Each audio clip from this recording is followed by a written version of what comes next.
नमस्कार, मैं हूं रिजवान खान। दोस्तों, हम खुद को हमेशा चाहते हैं कि सेहतमंद रख सकें, अपने स्वास्थ्य को बरकरार रख सकें, अपनी शारीरिक परेशानियों से जो हम जूझ रहे हैं उससे दूर हो सकें।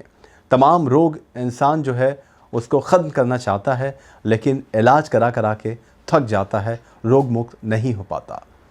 लेकिन आज के दौर में सब कुछ मुमकिन है, क्योंकि हकीम सुलेमान ख़ान साहब की दवाइयों के ज़रिए, उनके घरेलू नुस्खों के ज़रिए हम अपने रोग से निजात पा सकते हैं।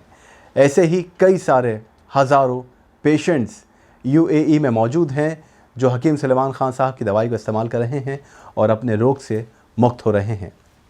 आज हम मौजूद हैं शारजाह में, और शारजाह में हम बात करेंगे, आपको मिलवाएंगे मोहम्मद उस्मान साहब से, जिन्होंने हकीम साहब की दवाई को इस्तेमाल किया और आज एक खुशहाल ज़िंदगी बिता रहे हैं। क्या उनकी समस्या थी, कितने वो परेशान थे, कितनी पीड़ा उन्हें होती थी, और फिर हकीम साहब के बारे में कैसे उन्होंने जाना, उन्हीं से जानेंगे। तो आइए, हमारे साथ हैं मोहम्मद उस्मान साहब। बहुत स्वागत है आपका हमारे इस कार्यक्रम में। शुक्रिया, जज़ाकल्लाह। मेरा नाम मोहम्मद उस्मान अली अहमद है। मैं हैदराबाद से मेरा ताल्लुक़ है। यहाँ शारजाह में तकरीबन 34 साल हो गए। तो बीमारी तो वैसे लायक इंसानों को ही होती है, लेकिन उसकी तशख़ीस और सही दवा का इस्तेमाल ये बड़ा मसला होता है। मेरे साथ साइटिका का प्रॉब्लम था और हाथ में दर्द भी था, बहुत शदीद दर्द था। तो उसके लिए मैंने कई डॉक्टर्स हैदराबाद में मैंने दिखाए, हड्डियों के डॉक्टर, कान के डॉक्टर्स और रगों के डॉक्टर्स, सब के पास गया, सब की दवा इस्तेमाल की, लेकिन कभी इफ़ाक़ा नहीं हुआ। इत्तेफाक टीवी पे चैनल्स बदल बदल के कभी देखता रहता था मैं, तो उस वक्त हकीम सुलेमान साहब जी से तारुफ़ हुआ। फिर भाई साहब से कहकर मैं दवा मंगाई, एस्केर मंगा के मुसलसल इस्तेमाल किया जी। और उसके बाद अल्हम्दुलिल्लाह वो दर्द भी गया, वो साइटिका, वो चक्कर भी चला गया अल्हम्दुलिल्लाह। उसके बाद कई जैसे पी केयर मंगाया पेट के लिए, पेट की प्रॉब्लम्स के लिए, वो एसिडिटी वगैरह इसके लिए, और भी कई दवाएं मैं हकीम साहब के पास से मंगाता हूँ जी। अब तो माशाल्लाह यहाँ पर भी ये सहूलत दस्तयाब है दुबई में जी। आप लोग पहुँचा रहे हैं दवा, ये बड़ी अच्छी बात है, वरना एक बड़ा मसला था ले आना मंगाना। तो अब अल्लाह का फजल है अल्हम्दुलिल्लाह। तो दवा के ज़रिए मैं मुतमईन भी हूँ और सेहतमंद भी हूँ।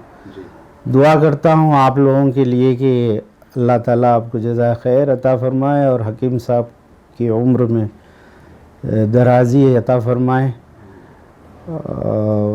बस यही मुझे कहना था। अच्छा, आपसे ये जानना चाहते हैं और अपने दर्शकों को भी बता दें कि 30 सालों से ज़्यादा बीत चुके हैं और उस्मान अली साहब यहाँ पर रहते हैं, यहाँ के निवासी हैं शारजाह में, और एक स्कूल में टीचर हैं, पढ़ाते हैं 28 सालों से।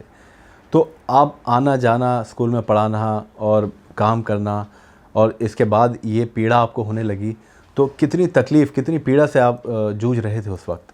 बहुत ज़्यादा। अभी हाल हाल में जो है ना, घुटनों में और कमर में वगैरह दर्द था जी। तो गोंद सियाह मंगा के मुसलसल 6 माह हो गए। अब अल्लाह का फजल है, वरना उठना बैठना मेरे लिए बड़ी दुश्वारी थी, इतनी शदीद तकलीफ़ होती थी कि मैं बता नहीं सकता। जी। अब अल्लाह का फजल है, अब ख़त्म है वो दवा भी, गोंद सियाह ख़त्म होने वाला है। उससे पहले पहले दर्दों में मुकम्मल इफ़ाक़ा है। अब अल्हम्दुलिल्लाह अल्लाह का फजल है। तो बस ये दुआएं खैर ही कर सकते हैं जी। बस दुआ है अल्हम्दुलिल्लाह। पूरा परिवार उस्मान अली साहब का भारत में रहता है, हैदराबाद से ताल्लुक़ है इनका। तो परिवार को जब पता चला कि आप यहाँ अकेले रहते हैं और उसके बाद काम कर रहे हैं, साइटिका की प्रॉब्लम है, चक्कर आपको आते थे, आप बता रहे हैं कि आप मतलब कहीं जा भी नहीं पाते थे, इतनी समस्या आपको थी, उनको कितनी तकलीफ़ होती थी कि आपको यहाँ कोई खैरियत के लिए नहीं है या आपके इलाज के लिए नहीं है? हाँ, वो भी काफ़ी परेशान थे। वो क्या कहते हैं उसको, ये जो लगाने का होता है वो भी लगाया करता था। वो कुछ इफ़ाक़ा ना, क्योंकि गाड़ी भी मुझे चलानी होती थी। कभी कभी गाड़ी चलाते हुए भी जो है ना, एक आध बार ऐसा हो जाता था कि वो काफ़ी परेशान, साइड पे ले लेना पड़ता था मुझे। अच्छा। साइड पर लेके वो बाज़ वक्त साइड पे भी नहीं ले सकते, बड़ा मसला था। लेकिन अल्हम्दुलिल्लाह इस बीमारी से अल्लाह ने नजात दी और हकीम साहब को अल्लाह जज़ाए खैर अता करे, उम्र दराज करे। कि वरना आम तौर पर हिकमत तो हकीमों के साथ ही बंद हो रही थी। जी। हकीम साहब ने ये बड़ा कारनामा यानी किया कि उन्होंने आम कर दिया नुस्खे जात को, कि कोई भी गरीब से गरीब इस्तेमाल कर सकता है। अगर कोई साहिब सरवत है तो वो दवाओं से भी इस्तेफ़ादा कर सकता है। ये बड़ी बात है कि जो काम आज तक बहुत से हकीमों ने अपने साथ लेकर चले गए नुस्खा जात को, जी, हकीम साहब ने वो आवाम तक पहुंचाया है। ये अल्लाह ताला उनको जज़ाए खैर अता करे। अच्छा, आपने बताया कि आपका हाथ भी नहीं उठता था, बिल्कुल भी आप हाथ नहीं उठा पाते थे, इतनी समस्या थी आपको, इतनी पीड़ा होती होगी। अब ये जानना चाहते हैं कि आपने लगातार इलाज करवाया, आप कह रहे हैं हैदराबाद जाकर बड़े बड़े डॉक्टर्स को दिखाया, कोई आपकी इस बीमारी को पकड़ नहीं पाया? नहीं, कोई नहीं, कोई कुछ कहता, कोई कुछ कहता, कोई कहता कि कान का, मुझे कान का भी प्रॉब्लम था जी, वो कान के डॉक्टर के पास जाओ। कान के डॉक्टर के पास गया, मुकम्मल तशख़ीस होने के बाद डॉक्टर साहब बड़े माहिर थे, डॉक्टर डोंडे बहुत मशहूर थे, उन्होंने कहा कि नहीं ऐसा कुछ नहीं है, कान की वजह से नहीं है, ये हो सकता है हड्डियों की वजह से, हड्डी की वजह से।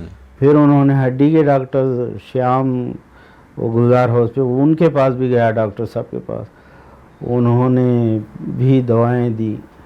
फिर उसके बाद दूसरे ऑबिट्स पे दूसरे डॉक्टर्स के रगों का डॉक्टर थे, उनके पास भी गया। वक्ती तौर पर थोड़ा सा आफाका हो जाता, कुछ कमी हो जाती, लेकिन फिर वही होता। ये तो अच्छा हुआ कि जो है ना उसको मैंने टीवी पे देख लिया हकीम साहब को, और एस्केयर मुसलसल इस्तेमाल किया तो वो दर्द बिल्कुल जो है रफ़ा हो गया अल्हम्दुलिल्लाह। तो एस्केयर जब आपने पहली बार मंगाई तो कितनी जल्दी आपको आराम मिला? एस्केयर में शुरू में मुझे आराम नहीं मिला, बल्कि 10% समझिए। तो 1 महीने में, ऐसा 2 महीने में मैं खाते रहा। हकीम साहब ने कहा भी था कि बाज़ वक्त बाज़ लोगों को दर्द ज़्यादा भी हो जाता है, तो वो मेरे जहन में थी बात कि हकीम साहब ने ये बात बताई हुई थी, तो कुछ कमी नहीं है, बहरहाल कुछ तो कम हो रहा है ना, ये सोचकर मैं मुसलसल खाता रहा जी, दवा इस्तेमाल करता रहा। अल्हम्दुलिल्लाह बाद में ये हुआ कि अब ये हाल है कि मुझे कई साल हो गए कि अब मैं लोगों से भी कहता हूँ जिनको भी ये गर्दन में या मुंडे में या जो भी दर्द कमर में घुटनों में, बताते रहता हूँ कि हकीम साहब का नंबर भी देता हूँ, वो जो अक्सर नंबर हैं जहाँ पे डॉक्टर दस्तयाब होते हैं, बातचीत होती है। तो वो लोग भी जो भी मेरे मिलने जुलने वाले हैं, राब्ते में हैं, जिनसे भी मेरे रवाबित हैं, वो भी राब्ता करते हैं और उनसे इस्तेफ़ादा कर रहे हैं। यानी सब लोगों को आप बता रहे हैं दवाई के बारे में? हाँ जी, बता रहे हैं। तो 8 साल से आपको तकरीबन ये समस्या थी, इलाज करवाने के बाद आपने जब हकीम साहब की दवाई ले ली, आप अल्हम्दुलिल्लाह ठीक हो गए। अब क्या कहना चाहते हैं, कितनी दिल से आपके लिए बातें निकलेंगी हकीम साहब के लिए? अल्लाह उन्हें जज़ाए खैर दे, और उनके साथ जो भी उस काम में काम कर रहे हैं उन सब को अल्लाह ताला जज़ाए खैर अता फरमाए। बहुत धन्यवाद। मोहम्मद उस्मान अली साहब हमारे साथ मौजूद थे। आपने सुना, शारजा में रहते हैं, पिछले 30 साल से ज़्यादा हो चुके हैं और साइटिका के दर्द से परेशान थे, सालों तक इलाज करवाया, डॉक्टर इनकी समस्या को पकड़ ही नहीं पाए। फिर घुटनों के दर्द की समस्या इनको हुई, लेकिन जब इन्होंने एस्केयर खाई, घुटनों के लिए गोंसिया खाया, तो अब अल्हम्दुलिल्लाह आपने इनकी ज़ुबानी सुना कि बिल्कुल ठीक हैं। अल्हम्दुलिल्लाह। बहुत बहुत शुक्रिया, बहुत धन्यवाद आपका उस्मान अली साहब। जज़ाकल्लाह, बहुत शुक्रिया आपका भी। तो उस्मान अली साहब के बाद अब यूएई का सफ़र है, तो इसमें बहुत सारे ऐसे पेशेंट्स हैं, मरीज़ हैं जो किसी न किसी पीड़ा से जूझ रहे थे, समस्या से जूझ रहे थे, और हकीम साहब की दवाई को, उनके नुस्खों को इस्तेमाल करने के बाद वो अब रोग मुक्त हो चुके हैं। उनसे भी हम मुलाकात करेंगे। तब तक आप रखें अपना ख्याल, हमें इजाज़त दीजिए। नमस्कार।